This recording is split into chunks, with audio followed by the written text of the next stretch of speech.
Olá, seja bem-vindo a mais um vídeo da playlist de Fundamentos de Programação em R. No último vídeo, nós vimos como utilizar das expressões lógicas para filtrar o nosso dataframe. Ou seja, nós checamos a partir de uma condição quais as linhas que respeitavam, ou seja, que satisfaziam aquela determinada condição, para utilizar disso na hora de extrair elementos, ou seja, linhas específicas do meu dataframe. No vídeo de hoje nós vamos ver como que nós podemos utilizar não uma, mas várias, 2, 3, 4, múltiplas condições para filtrar um determinado dataframe e também vamos ver alguns exemplos de como manipular os dataframes e os vetores a partir dessas expressões e utilizando também os índices negativos nos vetores que nós introduzimos em alguns dos vídeos anteriores. Eu vou abrir aqui o meu R, vou limpar a minha tela utilizando da combinação das teclas Ctrl e L e nós vamos seguir trabalhando com o dataframe Tooth Growth dos porquinhos da Índia, que tem aquelas 3 variáveis, as 3 colunas. Então eu vou, como sempre, reatribuir esse dataframe para um objeto chamado TG para facilitar a nossa escrita várias vezes desse dataframe, desse conjunto de dados. Então eu vou fazer isso, mas vocês já devem estar acostumados comigo fazendo essa rotina, todos os vídeos que a gente trabalha com esses dados. E vou chamar aqui a função head para a gente relembrar quais que são essas colunas. A gente tem essas 3 colunas. Len, que é o comprimento dos odomblastos dos porquinhos da Índia. Sup, que é a suplementação que o porquinho da Índia recebeu. E dose, que é qual que foi a dose em miligramas por dia que esse porquinho da Índia recebeu de suplementação. No último vídeo nós vimos um exemplo de como manter no meu dataframe apenas aqueles porquinhos da Índia que receberam, por exemplo, suplementação com vitamina C. Nesse caso, o que a gente fez foi se utilizar do nosso dataframe e a partir da sintaxe dos colchetes colocar aqui dentro, na dimensão das linhas, qual que era a expressão lógica que eu gostaria que essas linhas satisfizessem. Então, eu utilizei da seguinte sintaxe. Aqui dentro eu coloquei TG, utilizei o operador de atribuição cifrão, de extração, cifrão, e utilizei o nome da coluna, TG sup, e coloquei que eu gostaria que esse valor fosse igual a VC.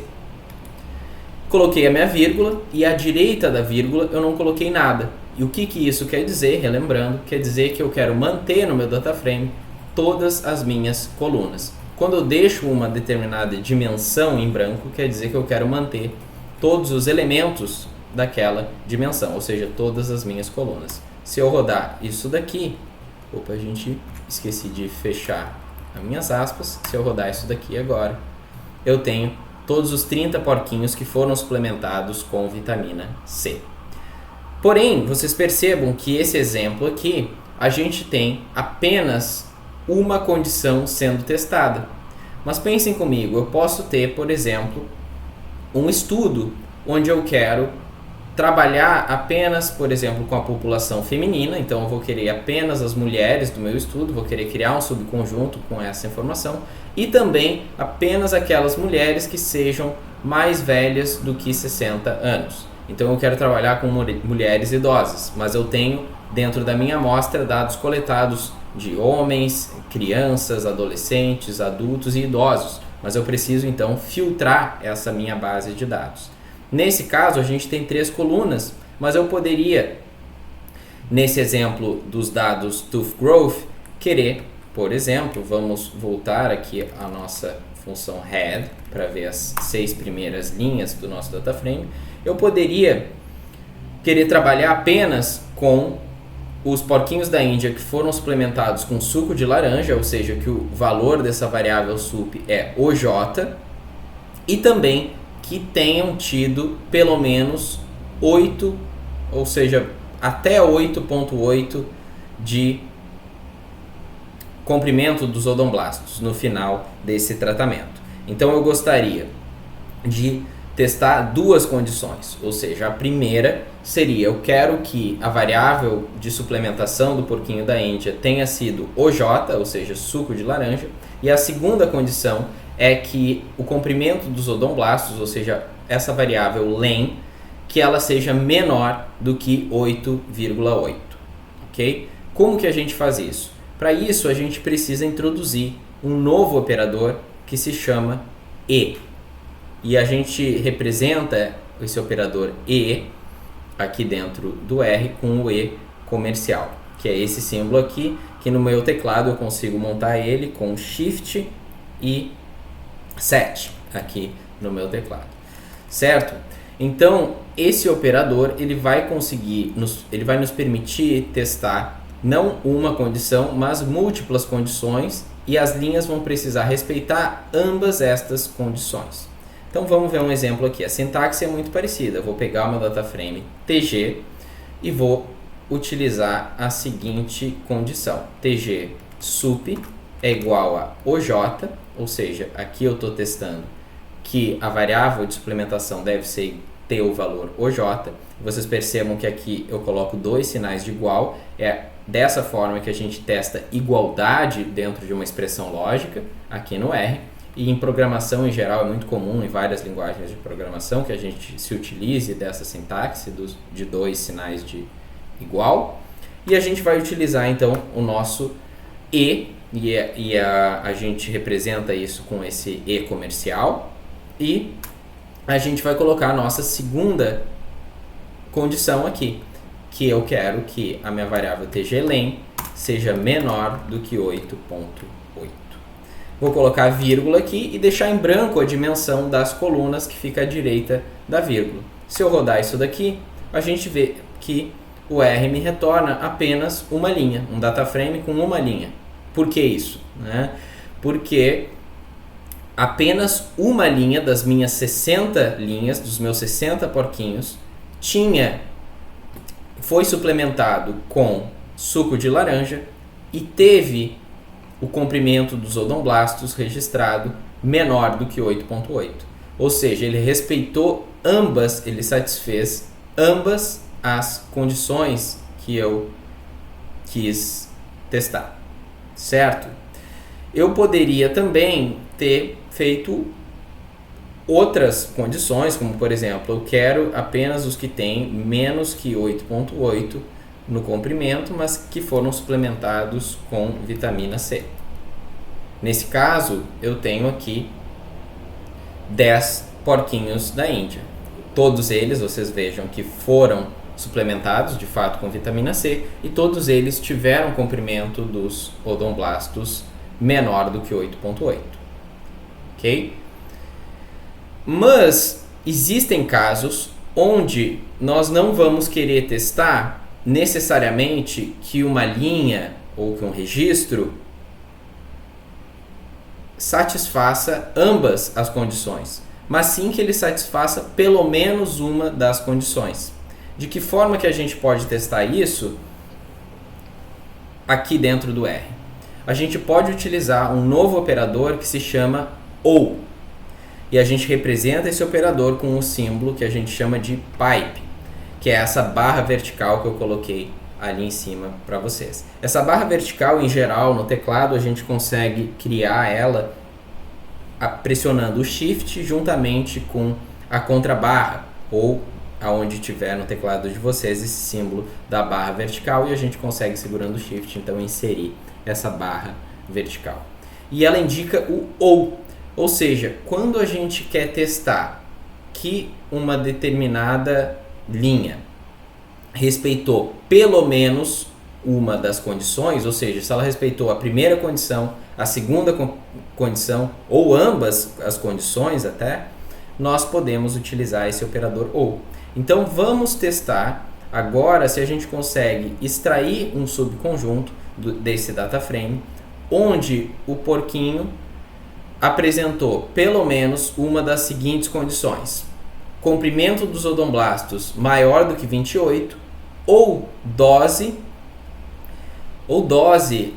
do suplemento igual a 1. A gente pode fazer isso da seguinte forma, pedindo o nosso dataframe TG. Então a gente pega primeiro a nossa variável de comprimento dos odomblastos, que se chama len, e eu testo que ela tem que ser maior do que 28. E a minha outra condição, ou seja, eu vou colocar o pipe aqui, que indica o ou seja, eu quero os porquinhos da Índia que tiveram comprimento dos odomblastos maior do que 28, ou que a dose da suplementação foi igual a 1. Não vou esquecer da minha vírgula, ou seja, eu estou colocando essas expressões para filtrar o meu dataframe na dimensão das linhas, que fica à esquerda da vírgula, e à direita eu não vou colocar nada, porque eu quero manter todas as minhas colunas do conjunto de dados. Se eu rodar isso daqui, vocês podem ver que a gente tem diversos porquinhos que respeitaram pelo menos uma das condições. Percebam aqui, portanto, que existem porquinhos que respeitaram de fato apenas uma das condições. Nesse caso, a gente tem esse porquinho do índice 11 aqui. Ele teve um comprimento que não foi, o comprimento dos odomblastos que não foi maior do que 28, ou seja, ele não respeitou essa primeira condição. No entanto, a suplementação aqui foi VC, isso a gente não estava testando em nenhuma das condições, mas a dose foi de 1. Então ele respeitou pelo menos uma das condições e por isso que essa observação foi retida nessa extração do conjunto de dados. Mas a gente tem aqui, por exemplo, na linha de índice 26, aqui, um caso onde o porquinho respeitou ambas as condições. Opa, nesse caso não. Não temos nenhum caso onde o porquinho respeitou ambas as condições, porque aqui ele teve de fato um comprimento dos odomblastos maior do que 28, 32,5, mas a dose não foi igual a 1, foi igual a 2. Nesse caso, então, ele respeitou apenas a primeira condição. E dentro dessas linhas aqui, a gente de fato não tem nenhum caso que passe do 28 e também tenha uma dose igual a 1. Parece que para eu ter um comprimento do odomblasto maior do que 28, em geral, os porquinhos receberam uma dose de suplementação maior, ok? Mas, caso a gente tivesse um caso de um porquinho que tinha comprimentos odomblastos maior do que 28 e uma dose também igual a 1 da suplementação, esse porquinho também ia ser mantido no nosso subconjunto de dados, porque ele respeitaria pelo menos uma das condições. Certo? Nós poderíamos utilizar esse mesmo código que acabamos de rodar para armazenar isso em um outro objeto. Eu poderia criar aqui um objeto chamado tgsub, é um nome genérico, em geral a gente vai querer utilizar nomes mais específicos em relação ao subconjunto que a gente está criando, mas aqui eu vou criar um chamado tgsub, utilizar o nosso operador de atribuição, sinal de menor que e hífen, e rodar isso daqui. Agora a gente tem esse objeto tgsub. Okay? Se eu quiser utilizar a função head nele, eu também posso, e eu vou observar apenas as primeiras 6 linhas desse subconjunto do nosso dataframe original, e poderia também pedir o número de linhas desse nosso dataframe, desse subdataframe, se a gente pode chamar assim.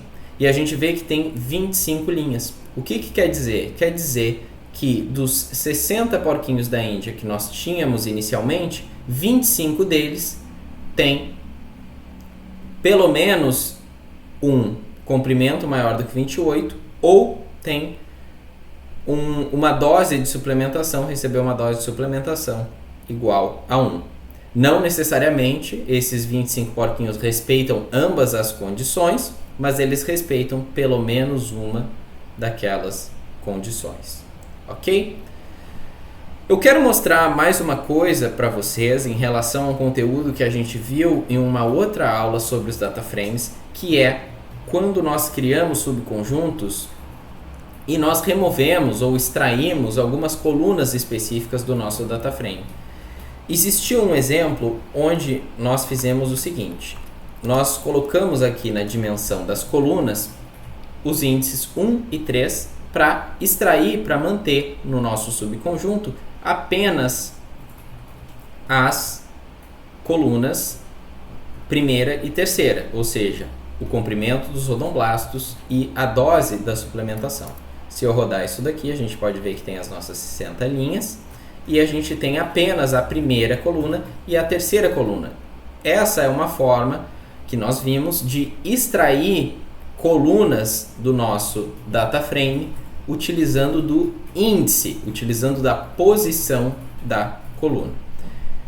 Eu poderia armazenar isso num novo objeto, em um novo data frame, para reutilizar em novas análises, em novas rotinas de manipulação de dados, mas eu quero mostrar para vocês uma forma mais fácil de fazer essa mesma operação aqui e que talvez seja mais flexível quando a gente trabalha com diferentes dados, e muitas vezes a gente vai acabar movendo uma coluna para frente ou para trás na nossa tabela de dados, e isso pode influenciar e vai influenciar na posição que essa coluna vai ocupar dentro do nosso data frame.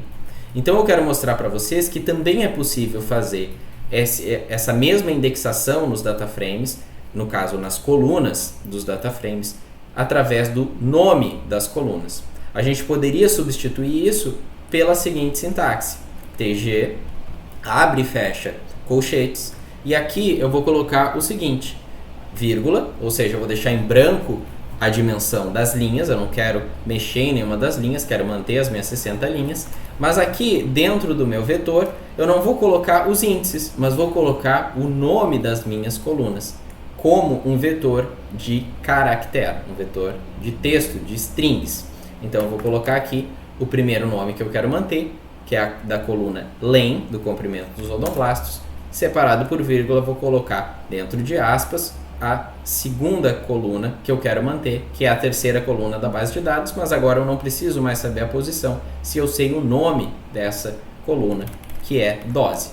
Se eu rodar isso daqui, nós temos exatamente a mesma saída que nós tivemos no código anterior, mas agora de forma mais flexível, mais universal, porque eu consigo indicar as colunas de interesse não pela posição delas, mas agora pelo nome. E eu poderia criar um novo subconjunto para armazenar esse subconjunto apenas com essas duas colunas, como por exemplo len dose, colocar o operador de atribuição, e agora eu tenho esse novo data frame chamado len dose, que eu tenho apenas as colunas len e dose. Certo? Acho que conseguimos flexibilizar um pouco do código que a gente tinha visto na primeira aula de data frames e como que a gente pode melhorar um pouco esse nosso código na hora de indexar esses data frames. E eu gosto também de mostrar que a gente pode seguir trabalhando da mesma forma com esses conceitos que nós estamos introduzindo nos data frames, também nos vetores. Para isso, eu vou voltar nos dados do Rio Nilo que a gente tem trabalhado nas aulas iniciais e também nas últimas aulas nós vimos alguns exemplos nos vetores, para a gente ver um novo exemplo relacionado a essas expressões lógicas utilizando os operadores lógicos que nós acabamos de ver. Então, a gente tem aqui os dados do Rio Nilo, que é o fluxo da água do Rio Nilo de 1971 a 1970, e eu poderia querer extrair aqui desse vetor agora, não mais, por exemplo, como nós vimos nas aulas anteriores, as observações, os registros que têm um fluxo maior do que 1200, mas eu gostaria de extrair os extremos, ou seja, vamos supor que eu quisesse saber quais foram as observações que tinham, ou extrair desse vetor apenas as observações que tinham valores extremos, menores do que 800 ou maiores do que 1300. De que forma eu poderia fazer isso? Utilizando o operador OU, que a gente introduziu no exemplo dos data frames. Então eu poderia utilizar da seguinte sintaxe: nile, e aqui dentro eu colocaria com uma única dimensão, porque os vetores têm uma única dimensão, eles são apenas uma série de elementos, a seguinte expressão: eu quero extrair do vetor Nile, onde Nile é menor do que 800 ou Nile é maior do que 1300. E aqui eu consigo extrair todos esses valores que eu chamei de extremos. Claro, esses pontos de corte aqui, eles são arbitrários, porém eu estou conseguindo através do operador ou combinar essas duas condições. Então aqui, se eu tiver, por exemplo, uma observação que tinha o valor de 700, ela vai ser extraída, ela vai ser retida. Assim como se eu tiver um registro com um fluxo maior do que 1300, 1400, 1450, 1310 e por aí vai. Vamos ver o que isso nos retorna. Isso aqui nos retorna, então, algumas observações que respeitam essa condição. Algumas não, todas elas do nosso vetor Nile. E vocês vejam que elas respeitam pelo menos uma dessas condições. Nesse caso, uma delas, porque não tem como um número ser ao mesmo tempo menor do que 800 e maior do que 1300. Então aqui a gente tem 1370, 799, 774, 694, a gente tem esses valores. Então o único, na verdade, que é maior do que 1300 é esse 1370 aqui que a gente tem na primeira posição. Ok? Eu poderia armazenar isso em um novo vetor, por exemplo, com o nome de extremos, e utilizar as mesmas funções que a gente já tem usado nos vetores, como por exemplo a função head, para ver os primeiros 6 elementos aqui. Nós poderíamos também utilizar a função length, caso eu quisesse responder a seguinte pergunta: em quantos registros eu tive valores extremos no fluxo da água? Ou seja, o que são valores extremos menores do que 800 ou maiores do que 1300. Nesse caso eu teria a resposta, que daqueles 100 valores que eu tenho originalmente registrados na base, 27 deles foram valores ou menores que 800 ou maiores do que 1300. Ok? Caso a minha pergunta fosse simplesmente essa, eu não precisaria nem ter armazenado isso em um novo vetor. Eu poderia simplesmente ter pego esse código que eu tinha anteriormente e pegaria diretamente a função length e colocaria o resultado dessa minha indexação diretamente na função length. E aqui eu teria o mesmo resultado de 27, mas eu economizei alguns passos de código, alguns trechos de código. Ok? Um exemplo que eu quero mostrar para vocês é em relação também aos índices negativos e como nós podemos utilizar isso de forma a responder perguntas de pesquisa também. Então a gente tem aqui os dados do Nilo e uma pergunta de pesquisa que eu posso ter em cima desses dados é: de um ano para outro, qual que eram as diferenças, ou seja, nos registros no fluxo de um ano para o outro? O que eu quero dizer com isso? Desse primeiro ano registrado com valor de 1120 para o segundo ano registrado de 1160, eu tive um aumento de 40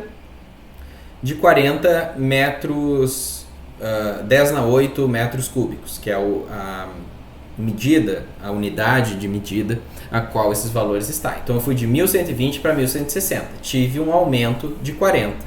Depois eu fui de 1160 para 960, então eu tive aí quase em torno de, vamos ver, quase 200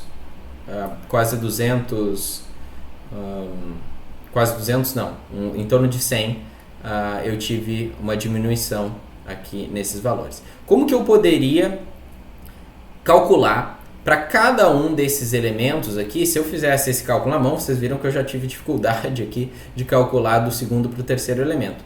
Mas se eu quisesse calcular de forma mais automática, qual que foi a diferença aqui da primeira para a segunda observação, que a gente teve um aumento, depois a gente teve uma diminuição da segunda para a terceira, tivemos um aumento novamente da terceira para a quarta. Como que nós poderíamos ver como que foi essa variação com o tempo? Eu poderia utilizar de um pequeno hack né, uma pequena estratégia aqui, que seria a seguinte: eu posso, a partir desse meu vetor Nile, criar um novo vetor, poderia dar um nome, por exemplo, como Nile1, e atribuir a partir do vetor Nile, só que removendo aqui o nosso primeiro elemento, ok? Se eu criar isso daqui, a gente tem agora em Nile1 o seguinte vetor. A gente tem um vetor agora não com 100 elementos, mas com 99 elementos, onde o primeiro elemento não é o 1120. O 1120 foi removido do nosso vetor e o primeiro elemento agora é o 1160, que é o segundo. Então, se eu realizar agora alguma operação comparando o primeiro elemento de um desses vetores, do vetor original, com esse novo vetor que eu criei, eu vou estar comparando o primeiro elemento com o segundo elemento, o segundo elemento com o terceiro elemento com o quarto elemento, e por aí vai. Mas vocês percebam que algo vai acontecer, talvez alguns de vocês já estejam pensando, principalmente por conta dessa remoção aqui de um elemento, o que será que vai acontecer? Vamos testar. Então, o que a gente quer saber é uma diferença. Eu vou criar uma nova variável z aqui e vou diminuir desse meu vetor Nile1, eu vou diminuir do vetor Nile. Então, deixa eu tirar esse espaço aqui. E a gente teve um aviso aqui. E isso é esperado, não é? Que diz aqui, um comprimento de objeto mais longo, não é, o comprimento do objeto mais longo não é múltiplo do comprimento do objeto mais curto. Ou seja, aqui o R tentou fazer aquelas operações de vetorização que ele faz elemento por elemento. Mas em um dos vetores eu tenho comprimento 100, que é o maior vetor. E no vetor menor eu tenho comprimento 99. Então acaba sobrando um elemento nesse meu vetor original aqui que se chama Nile. Esse resultado de Z aqui, ele consegue me dar resultados interessantes, que é o que eu esperava. Então eu tenho aqui aquele aumento de 40, aquela diminuição de 197, depois um aumento de 247 e por aí vai. Mas eu tenho aqui um aviso. E esse aviso, ele faz total sentido, porque de fato eu estou tentando diminuir algo que tem 99 de algo que tem 100 elementos. Então um elemento acaba sendo ignorado, ou seja, o último elemento aqui do meu vetor Nile, ele é ignorado pelo R, mas ele me dá esse aviso para dizer, olha Bruno, eu fiz o cálculo que você queria, mas o 100º elemento desse vetor mais longo aqui, eu ignorei, porque ele não vai funcionar. Na verdade, ele não vai ignorar. Pessoal, o que ele vai fazer? Ele vai chegar no elemento 99 aqui do Nile1 e ele vai tentar depois fazer essa subtração aqui e não vai ter elemento no Nile1. O que ele vai fazer? Ele vai voltar lá para o primeiro índice e pegar o primeiro elemento desse vetor de comprimento 99 e reutilizar. E aqui a gente vê novamente um exemplo que eu introduzi lá nas primeiras aulas do conceito de reciclagem aqui dentro do R. Então ele vai pegar, depois quando chegar não tem mais elemento, ele volta lá para o primeiro elemento e reutiliza aquele primeiro elemento. Mas aí a gente tem esse resultado aqui no 100º elemento de 420, então a gente pode simplesmente ignorar esse valor. Então eu poderia até reatribuir aqui esse meu vetor, tirando o 100º valor, e agora eu tenho as diferenças aqui que eu queria. Então eu tenho aqui que do primeiro para o segundo ano eu tive um aumento de 40, depois do segundo para o terceiro eu tive uma diminuição de 197, aumento de 247, depois uma diminuição de 50, depois eu mantive o mesmo fluxo da água desse ano para o outro, e por aí vai. Aqui dentro do R eu vou aproveitar a oportunidade desse problema que a gente acabou vendo sobre qual que era a variação de um ano para o outro aqui com os vetores, para introduzir uma nova função que faz exatamente isso que a gente fez, só que sem aviso nenhum e de forma muito mais fácil, que é a função diff. Se eu colocar aqui o vetor Nile dentro da função diff, eu vou ter exatamente aquele resultado. Sem aviso, porque o R já sabe que ele vai precisar ignorar uma observação, porque eu não vou conseguir ver na última observação qual que foi a diferença em relação ao ano seguinte, porque eu não tenho dado do ano seguinte. Se a gente vê a ajuda dessa função diff, a gente vê que ela retorna aqui as diferenças, e esse termo aqui eu não sei qual que seria a tradução exatamente de lagged, mas seria a diferença do elemento anterior em relação ao elemento anterior. Então, ou o elemento seguinte, no caso, né? Então eu vou ver qual que é a diferença do primeiro para o segundo elemento, do segundo para o terceiro, e por aí vai até o penúltimo para o último elemento. E eu posso também utilizar alguns argumentos aqui dessa função, alguns parâmetros, lag e differences, principalmente para modificar quantos pulos eu vou dar para calcular essa diferença em um determinado vetor. Essa é uma função bem interessante, a gente tem um uso bastante específico, mas ela pode acabar sendo útil em algum momento para calcular algumas medidas ou tirar insights sobre alguns dados específicos.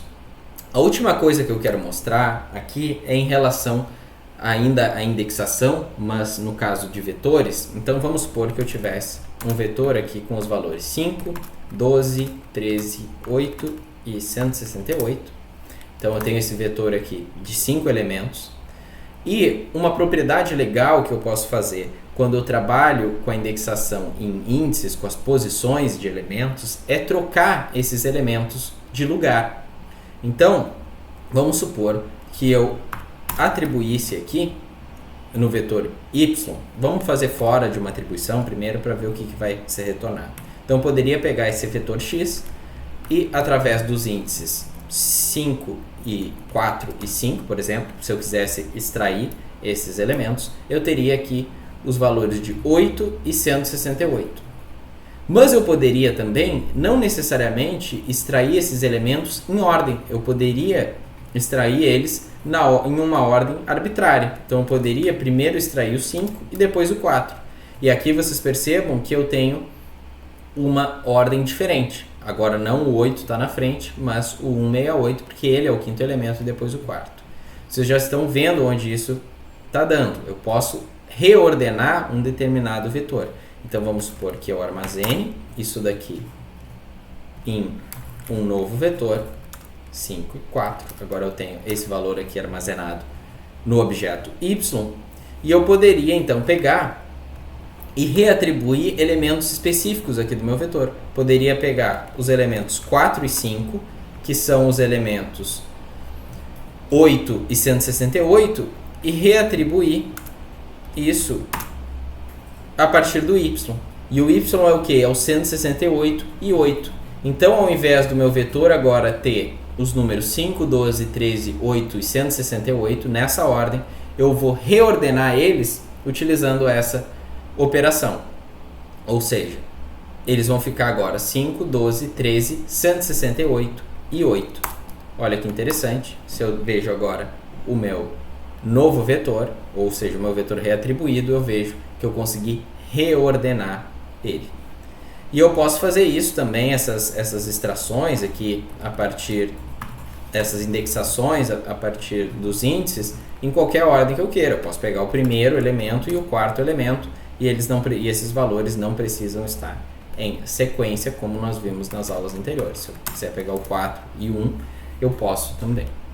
Certo? Então, a ideia da aula de hoje foi ver uma prática em relação à manipulação dos data frames, introduzir os operadores lógicos e ou, que nós podemos utilizar tanto na filtragem de linhas em um data frame quanto diretamente em vetores. Nós vimos também a função anyRow para contar o número de observações que satisfazem uma determinada condição.